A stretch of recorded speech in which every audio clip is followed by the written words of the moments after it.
हमारे सभी पाठकों को प्यार भरा नमस्कार। तो हमारी आज की कहानी है माँ जैसा संसार में कोई भी नहीं। शालिनी, तुम्हारी टेस्ट रिपोर्ट ठीक नहीं है, लगता है अबॉर्शन करवाना ही पड़ेगा।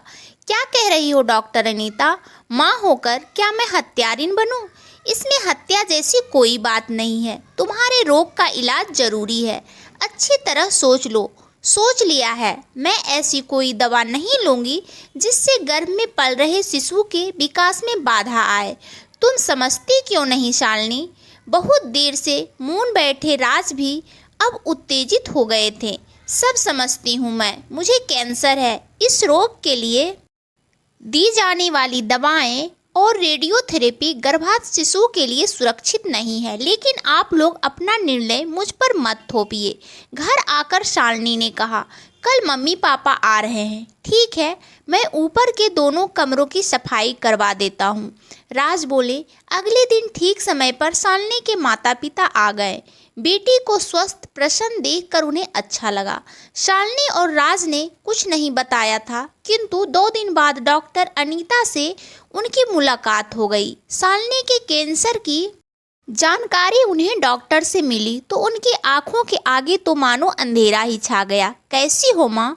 ठीक हूँ, थोड़ी देर मेरे पास बैठो, कुछ ज़रूरी बात करनी है। कहिए माँ। देखो बेटी, मैंने हमेशा तुम्हारा सुख चाहा है। राज से तुमने प्रेम विवाह किया, हम बाधक नहीं बने। अब समय है कि तुम हमारा मान रखो। सब कुछ जानकर हम तटस्थ तो नहीं रह सकते। डॉक्टर कहेगी तो हम इलाज के लिए तुम्हें अमेरिका ले चलेंगे। आपकी चिंता, आपकी भावना मैं समझती हूँ माँ। दुनिया की कोई भी माँ अपनी संतान के लिए किसी भी हद तक जा सकती है, अपने शब्दों पर जोर देते हुए शालिनी ने कहा। पर मेरी मन की बात कोई नहीं समझता।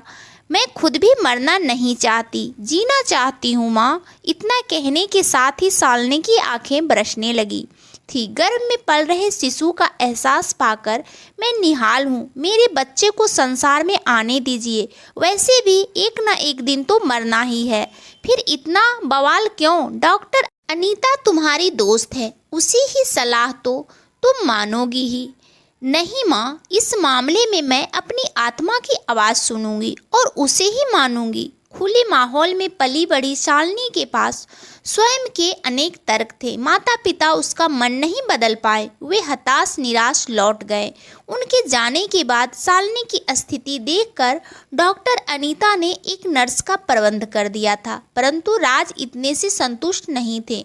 उन्होंने लखनऊ से अपनी माँ को बुला लिया। सास ने शालिनी के रूप में अपनी बहू को सदैव हंसते खिलखिलाते ही देखा था। इस बार वह बहुत उदास और कमजोर दिखी। डॉक्टर ने शालिनी के पेट में कैंसर बताया है। राज ने माँ को बताया। यह क्या कह रहे हो? जो है वही बता रहा हूँ। और डॉक्टर अनीता इलाज भी कर रही है, पर शालिनी इलाज करवाना नहीं चाहती। इलाहाबाद से उसके माता पिता आए थे, उन्होंने समझाया, पर थक हार कर लौट गए। समझ गई बहू के शरीर में रोग का कहर है, लेकिन मन में माँ बनने की चाहत भी।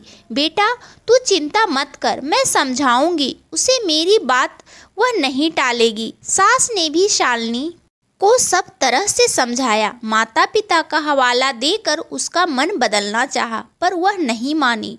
छोटे से परिवार में शीत युद्ध का सा वातावरण बन गया था। बहू के बिना घर की कल्पना भी उन्हें अफवाह लगती, पर डॉक्टर अनीता ने उम्मीद नहीं छोड़ी थी। डॉक्टर अनीता बार बार उसे समझाती, शालिनी, जिंदगी केवल भावनाओं से नहीं चलती। जीवन तो कठोर धरातल पर चलने का नाम है। मुझे देखो कैसे कैसे फैसले लेने पड़ते हैं। संतान तो इलाज के बाद भी हो सकती है, केवल तुम्हारी हाँ चाहिए। बाकी सब मैं कर लूँगी, तुम चिंता मत करो। अनीता, वैसे तुम्हारे इलाज से मैं ठीक हो ही जाऊंगी, इसकी क्या गारंटी है? गारंटी तो नहीं, लेकिन उम्मीद ठीक होने की है, क्योंकि रोग अभी शुरुआती दौर में है। क्लिनिक से लौटकर तुमसे बात करूंगी, इस बीच तुम विचार कर लेना। क्या कह रही थी डॉक्टर? परेशान होकर राज ने पूछा। गर्भ में पल रहा शिशु बेटा होगा, मजाक करते हुए शालिनी ने कहा। राज, चिंता की कोई बात नहीं है, तुम निश्चित होकर ऑफिस जाओ। राज ऑफिस चले गए। कमरे के एकांत में पलंग पर लेटी शालिनी चिंतन में खो गई। शादी के 10 वर्ष बाद संतान सुख की उम्मीद जागी तो उसी के साथ कैंसर का उपहार भी मिला। 40 बसंत देख चुकी हूँ पर यह नन्हा तो अभी संसार में आया भी नहीं। दुनिया देखे बिना ही इसे कैसे लौटा दूं? स्वयं ही प्रश्नोत्तर करने लगी थी। शिशु की हत्या यही नहीं हो सकेगा मुझसे, और इसी के साथ भावी सुख के सपने देखने लगी थी। शालिनी डॉक्टर अनीता की पहल पर कैंसर विशेषज्ञ डॉक्टर सोमा कुलकर्णी से भी परामर्श लिया गया, परंतु शालिनी को इलाज के लिए तैयार नहीं किया जा सका। ठीक समय पर उसके स्वास्थ्य सुंदर बालक को जन्म दिया। गुलाबी रंगत और रंगे बालक को देख मानसिक खुशी में खोई शालिनी शारीरिक वेदना भूल गई। वह खुशी उसकी कठोर तपस्या का परिणाम था। कितना संघर्ष किया था उसने इसे पाने के लिए। शिशु का हंसना रोना, उसकी छोटी सी किलकारी शालिनी की सांसों की डोरी दूर तक खींच ले जाती। समय ने उसे जो दिया था उसके लिए एहसानमंद थी वह। धीरे धीरे सुमित हाथ पैर हिलाना सीख रहा था। संसार में आँख खोलते ही शिशु माँ की पहचान कर लेता है। पुत्र के जन्म के बाद शालिनी के स्वास्थ्य में सुधार हो रहा था। राज भी अब उतने चिंतित नहीं थे। इलाज की तैयारी तो थी ही। शालिनी अगले माह ऑफिस से 1 साल का अवकाश ले रहा हूँ। तुम्हारे इलाज में जरा भी ढील नहीं होनी चाहिए। सुमित को काजल दीदी अपने साथ ले जाएगी। ऐसा नहीं हो सकता, शालिनी बोली। मेरे जिगर का टुकड़ा है मेरा बच्चा, मैं इसे किसी को नहीं सौंप सकती। जब तक शरीर में जान है यह मेरे पास ही रहेगा। शालिनी का इलाज शुरू हो गया था, परंतु शालिनी के पेट का कैंसर अब तेजी से फैलने लगा था। दिन प्रतिदिन छिन्न होती शालिनी की काया, उस पर बालक की चिंता, रोग की पीड़ा से 2 हिस्सों में बट गया था। उसका अशक्त जीवन ऐसे अवसरों पर पास बैठे राज व्यथित हो प्रश्न कर उठते, इस घातक शत्रु को तुमने बढ़ने क्यों दिया शालिनी? बिना उत्तर दिए सुमित की ओर देखकर वह मुस्कुरा भर देती। माँ बनने की गरिमा से उसका चेहरा चमक उठता था। फिर एक दिन वही हुआ जिसकी आशंका पिछले वर्षों से चली आ रही थी। रात के घने अंधेरे में सहसा सुमित के रुदन से घबराए हुए राज उठे। हाथ पैर पटक कर वह माँ को जगाने का प्रयत्न कर रहा था, पर माँ तो सब ओर से बेखबर चीन निद्रा में विलीन हो चुकी थी। उसकी बेजान देह और अस्थिर पुतलियों से राज स्थिति समझ गए। डॉक्टर को आने के लिए फोन कर वे सुमित को संभालने में व्यस्त हो गए। जीवन भर का साथ निभाने का वादा करने वाली शालिनी सदा के लिए उसका साथ छोड़कर जा चुकी थी। समय अपनी गति से बढ़ता गया। शालिनी की कल्पनाएं साकार रूप लेने लगी थी। सुमित डॉक्टर बन गया। पिता के मुख से अपने जन्म की कहानी और माँ के अद्भुत पूर्व बलिदान की गाथा सुनकर वह अभिभूत था। माँ जैसा संसार में कोई नहीं। इस तथ्य को सुमित ने बचपन में ही दिल में उतार लिया था। दीवार पर लगे चित्र में माँ की ममतामयी आंखों से झरती करुणा उसे मानव सेवा की प्रेरणा देती थी। सुमित का विवाह हुआ। उसकी पत्नी वंदना भी डॉक्टर थी। माँ के नाम से क्लिनिक खोलने का स्वप्न साकार होने का समय अब आ गया था। पत्नी के सहयोग से सुमित ने शालिनी स्वास्थ्य केंद्र की स्थापना की, जहां कैंसर की जानलेवा बीमारी से जूझते रोगियों का इलाज किया जाता। कैंसर क्लिनिक के छोटे से चौक में शालिनी की विशाल प्रतिमा पर नजर पड़ते ही राज यादों में खो जाते। इस प्रतिमा को उन्होंने कितनी ही बार देखा है, फिर आज यह सब क्यों?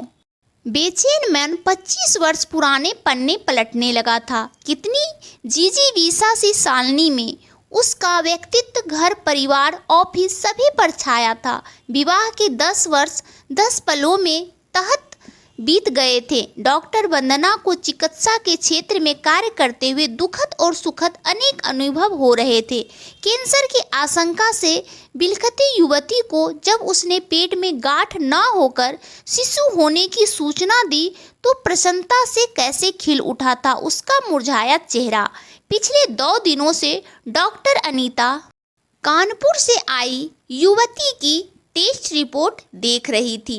वंदना इधर देखो, भावना की हाल की सोनोग्राफी रिपोर्ट। यह केस तो हूबहू शालिनी जैसा ही है। संतान और कैंसर साथ साथ पल रहे हैं इसके गर्भ में। कैसी हो बहन? अच्छी हूँ डॉक्टर। तुम्हारा इलाज लंबा चलेगा, 1 सप्ताह रुकना होगा तुम्हें। नहीं डॉक्टर, हम लोग कल ही कानपुर लौट जाएंगे। तुम्हारे पति से बात हो गई है, उन्हें सब समझा दिया है। बिना इलाज के मैं नहीं जाने दूंगी तुम्हें। मेरा इलाज नहीं हो सकता डॉक्टर, इस इलाज में कई खतरे हैं। संतान की रक्षा का सवाल है मेरे लिए अहम। अपने प्राणों की रक्षा के लिए इसकी सांसें कैसे समाप्त कर सकती हूँ डॉक्टर? समय कैसे स्वयं को दोहरा रहा है। कुछ ऐसे ही हट तो शालिनी का भी था। डॉक्टर अनीता को लगा 25 वर्ष पुरानी शालिनी खड़ी है उसके सामने।